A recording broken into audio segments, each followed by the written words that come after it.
Pra si që dini që të shtunën e gjithë shtëpia, pra gjithë banorët e Big Brother, janë në garë se kush do të zgjidhet lideri i ri i shtëpisë Big Brother. Por kësaj radhe nuk do ta zgjedhin vetë siç kanë bërë gjithmonë, por do ta zgjedh publiku me votë.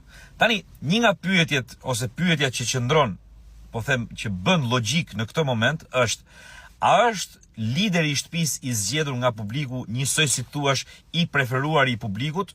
Në fakt është një pyetje shumë logjike për lojën e Big Brotherit dhe përgjigjja është edhe po, edhe jo. Jo, sepse ka shumë, po them, ndjekësa të Big Brotherit që kanë preferencë dikë tjetër, por votojnë lider dikë tjetër. Pse?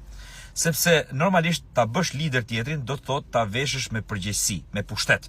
Dhe nganjëherë kur njeriu e vesh me pushtet, ai aty pastaj ose çedon, mund të dalë mirë, po mund të dalë dhe shumë keq. Dhe është tendenca e ndjekësve të Bigut për të parë dikë tjetër lider, jo atë që pëlqejnë vet, por për të parë dikë që mbase edhe nuk e kanë shumë qef, por për ta vënë në një lloj përgjegjësie që mbase ai ose ajo të dalë edhe keq në raport me atë që ne pëlqejmë.